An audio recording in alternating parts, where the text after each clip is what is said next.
Aloha, good morning. It's been ages since we've done this, so I'm hoping everyone's really well. Um, I've been off the scene for a while due to certain events that have taken place in my life. And life is a journey, and sometimes we go through those phases for a reason. And so it's been a tough 8 months, 9 months, and I guess it's a journey that was called upon us to go through. And what a journey it's been. It's been it's a learning curve, and it's a journey I hope that no other parents has to go through. But I know thousands and thousands will unfortunately endure on this. And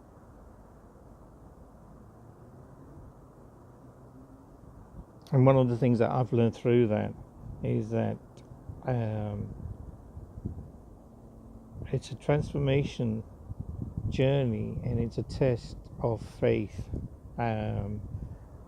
In my case, it certainly was a test of faith, and then learning to leave it with in the hands of the Almighty for guidance, for security, and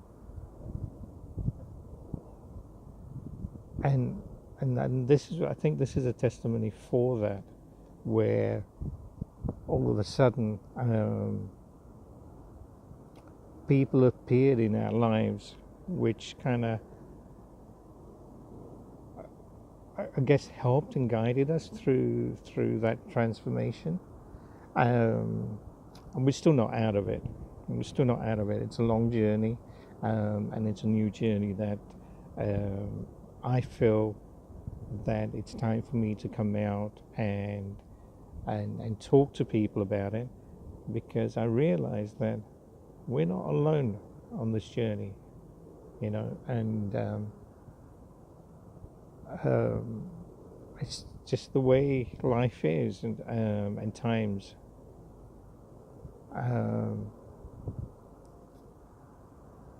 I've had to think about doing this video for a long time, and because we were advised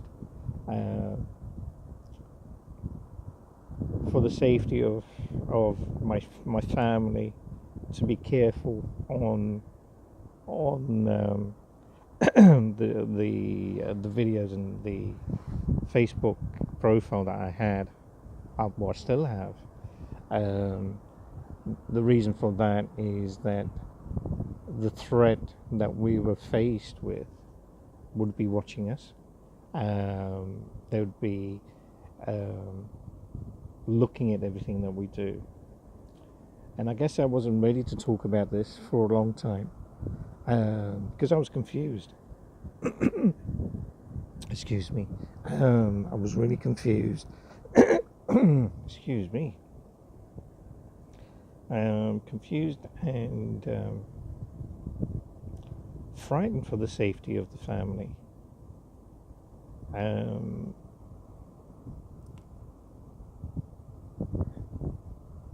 that was a learning curve, how to cope, how to deal, how to move forward. For those who don't know,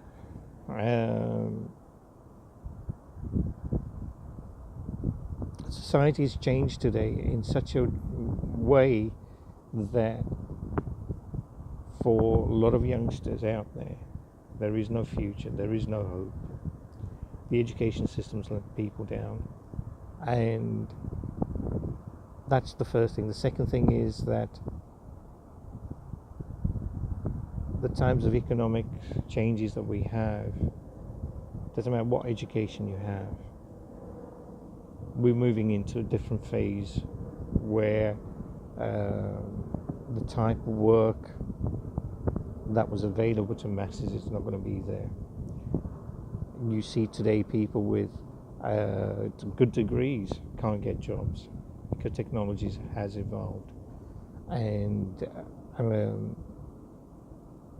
So when kids don't have future, and they don't want to go into education for the sake of going into education, they are easily attracted and coerced by people to be groomed, okay? And kids are smart. Kids are smart today, where they know what you want to hear. They know what you're thinking, and they know how to be evasive to your thoughts, and they can hide things pretty easily. But as a parent, I think one of the things that we have to learn to do is become psychologists, unfortunately, where we have to look at everything they say and do, look at their lifestyles, to pick up on these signals, okay? Because the people out there in society who want quick money are people who are attracting youngsters into selling drugs for them, all right? And getting them hooked on drugs. And the gangs out there today are becoming more and more sophisticated, okay? And what they do is they groom kids.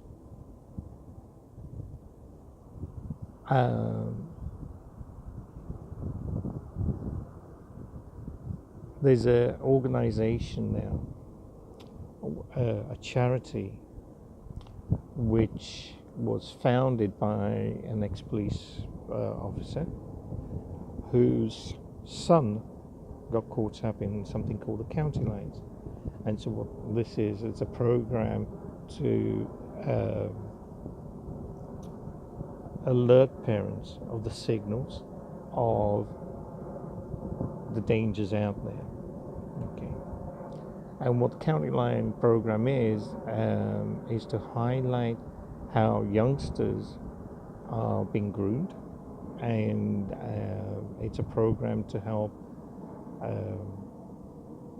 parents just look out for the signals, you know, and the changes in behaviors of your children.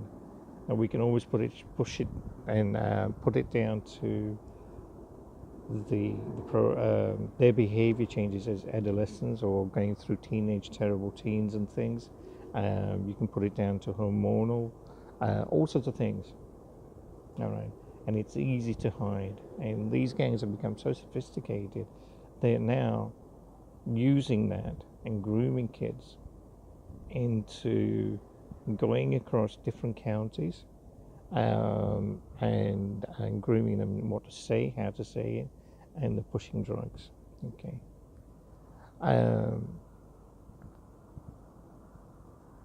I think what we got involved with is we were lucky enough. The certain signals we kind of picked up on. We were also alerted by an organization that they felt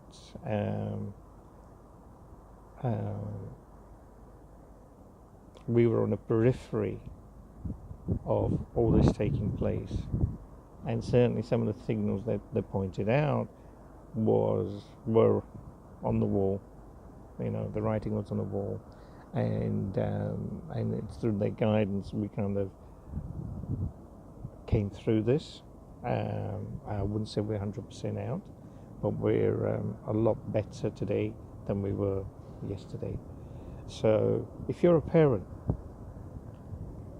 and you see changes in your child, you know, don't just put it down to it being hormonal or terrible teens or whatever. You know, you need to be aware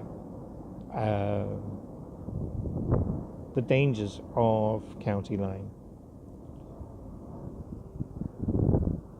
Some of the type of signals that you might want to look at, all of a sudden they would have clothes or shoes or phones that they never had before. So the question is, where did they get that from? Where is the funding coming from? All of a sudden, you'd find your child spending a lot of time on the phone. Now, this is a difficult one because of the media platforms that we have, the Twitters and the Instagrams and Beepo and everything that's available to the youngsters.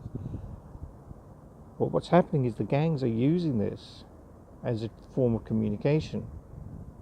All right, and so they're sophisticated. Now, how do you tap into somebody's phone to see what your child is doing? It's difficult. It's near impossible. Because the smartphones today are devices that can be easily locked. The devices that are enabled through fingerprints and various different things, voice recognition and whatever. So you've got no chance of getting in to find out what's happening. But as a parent, I urge you to look at what's happening on their phones. Look at the communications that's taking place on that. Whatever you have to do it. All right. Because if you don't, what you will find is that your child is getting deeper and deeper involved into something that's going to come back and shock you. All right. And if you look at the amount of gangs and warfare, and it's all about drugs, it's all about territories. I've known of 4 fatalities over the last 3 years or 4 years, 3 years of youngsters whose lives were taken away tragically, right? Now, on the face of it, 1, maybe 2, I would say, yeah, you could see they were involved in things that they shouldn't have been, all right? And some of these youngsters come from broken families, and so there's no moral guidance, and there is no guidance. Forget about moral guidance. There's no guidance, and tragically, they get sucked into these things, because they want to earn a living. They want to earn some money. They want all the bling bling, they call, right? They want all the new stuff today, and so it's attractive for them when there's no future.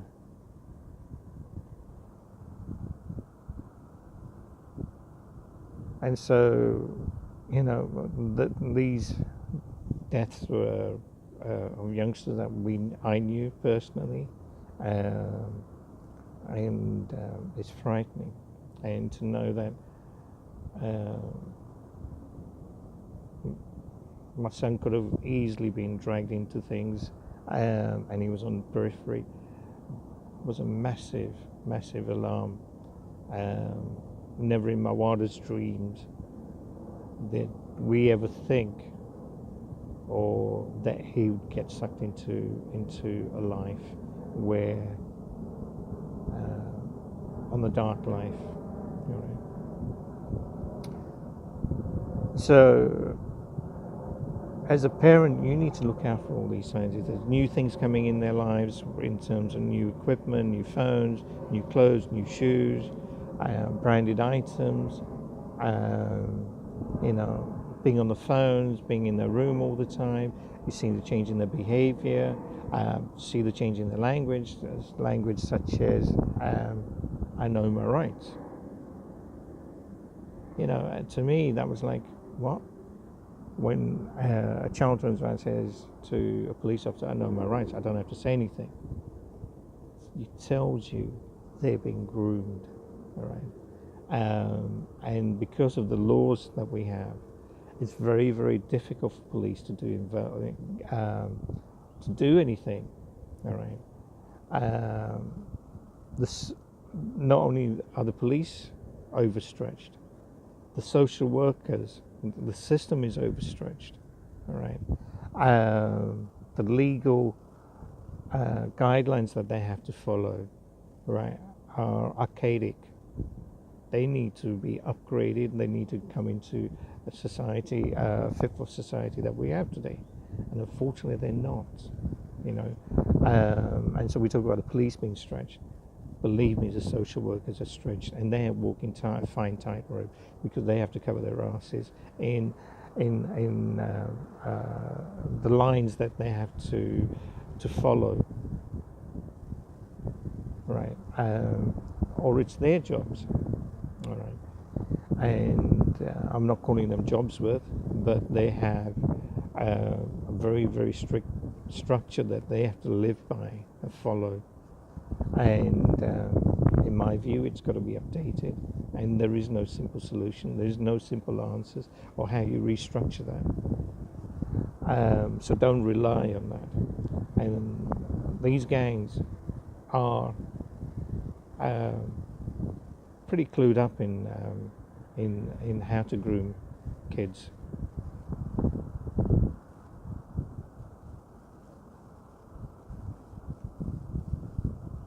So, you know, if you see behavior changes, your child coming home late or disappearing in the middle of the night or late nights or on the phone, these are all telltale signs that sometimes you might need to investigate a little bit more. And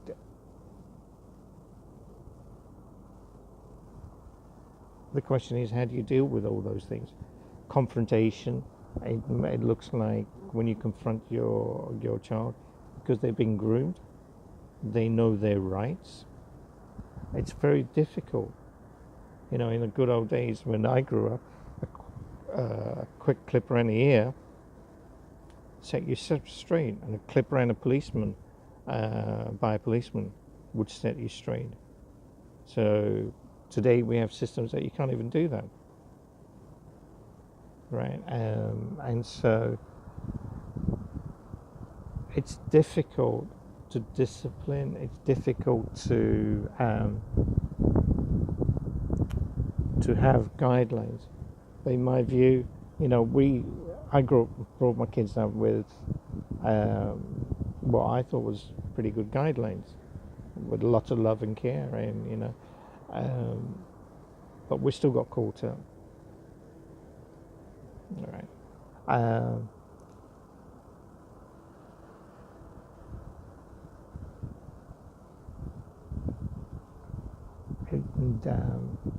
So it's you know it's a hard line to get into, to follow and to find a path through that jungle.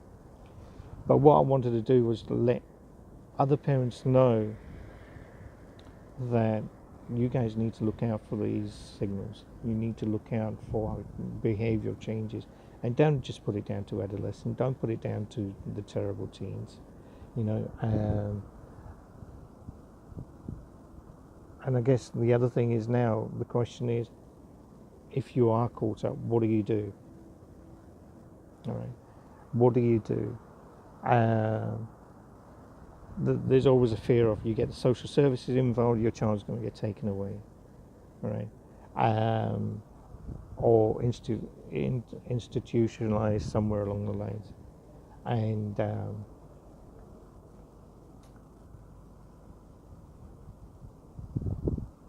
so what is the answer? What do you do?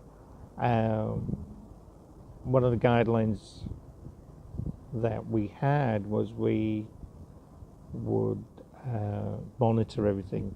You know, we would write things down, make a note of times, dates and things, question your child. You know, it doesn't matter how angry they get, how, you know, you've got to stick in there. You've got to be there. You've got to be asking those questions.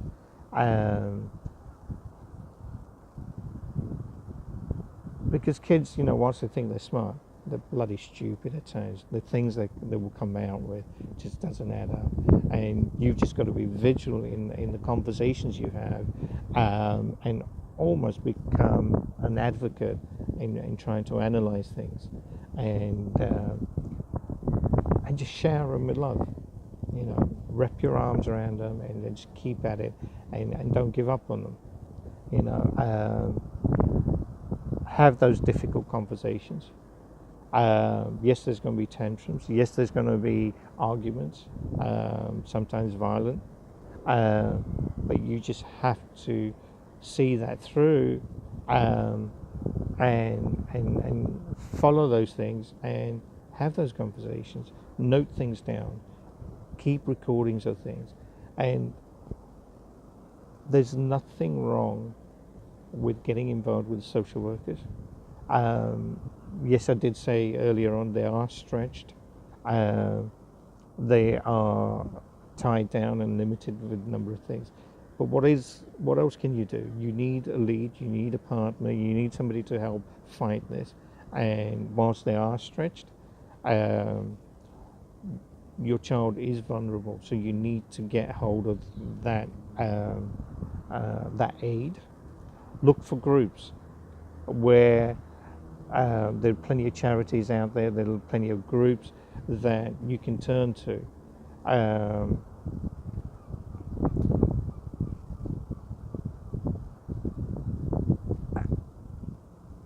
I can't name the groups that I'm involved with because of the work they do, but speak to the social worker in your area, and they're clued up, and they will guide you to the groups that's out there. Okay, and the wonderful work that they are doing, and try and enlist your child into those groups. All right.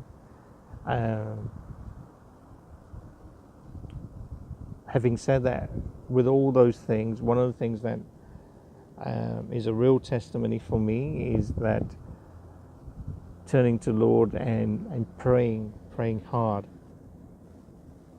and saying to the Lord, look, I need you, I need your help. This is down, you know, I need your blessings, I need your guidance, and say it, say it from your heart. And what I found was that all of a sudden there were people appearing in my life, people we were bumping into that appeared out of nowhere, bumping into people on the ferry, and just asking, having conversations about, they are asking me about how they can get from point A to point B, and having conversations, and all of a sudden they turn out to be somebody who's involved in a project that could open doors for my son, and not just my son, but other people that got caught up in that. And so I am so thankful that I was able to pray, and these angels came into our lives. They say sometimes, when you ask, God does send people out of nowhere. And believe me, out of nowhere, some of these guys have come into our lives. And that in itself is a testimony of my faith, and today I sit and pray with gratitude about bringing those people into our lives. And so I just wanted to share this with you. It's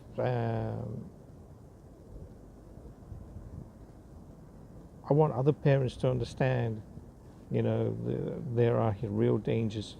I sometimes feel that parents out in the suburban areas, they feel they're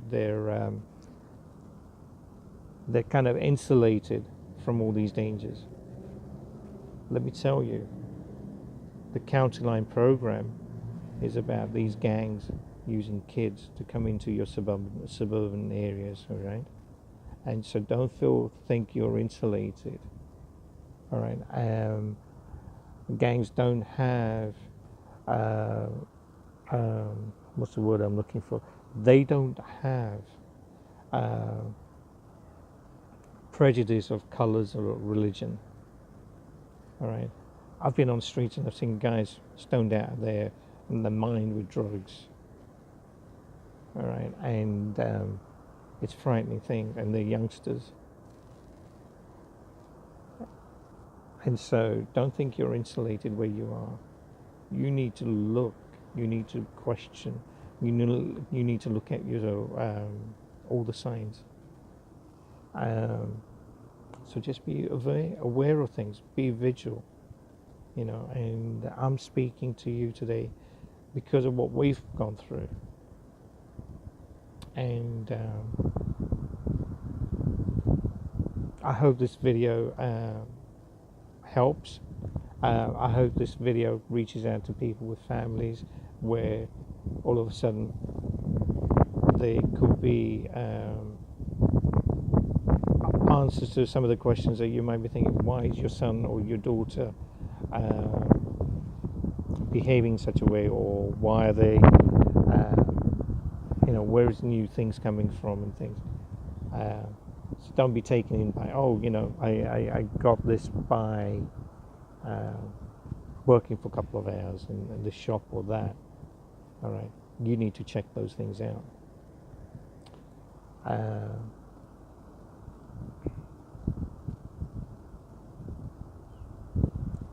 Well, I just remembered something, that one of the things that I used to do, I got involved in doing, and I hated doing, was checking through bags, checking through clothes when they're not there, when he wasn't there. And it was a real, I felt, invasion of his privacy. But you know what? I had to do that. We had to do that. We had to become so vigilant. And so what I say to you is, look, if you love your child, and I'm sure you love your child, that's a stupid thing to say. Of course you love your child. So you need to look out for these things. You need to do what you need to do to make sure that they come through that. One of the things that's kind of helping us is being involved in Hillsong Church, and there's huge groups for facilities for youth today, and that for me was a major eye-opener. And so, whilst you can go to groups and things, look for churches where you as a family can go to. That's really been helpful for us. Yeah. I hope this lengthy video made sense. I hope that it enlightened some of the parents out there. And it's not just the parents. If you know friends and families whose children are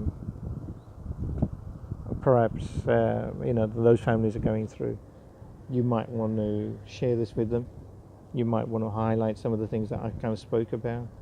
And it's a hot topic. It's a topic nobody wants to talk about. But I encourage you to do that. All right. Now, it's early morning, 7:30. I've done my prayers and I watched the sun try to rise through the clouds, and it was enjoyable. I just want to say that I hope your weekend is blessed, and a fun weekend. Have a great time with your families, and hope to see you soon, sweetie, soon. Take care. God bless. Aloha.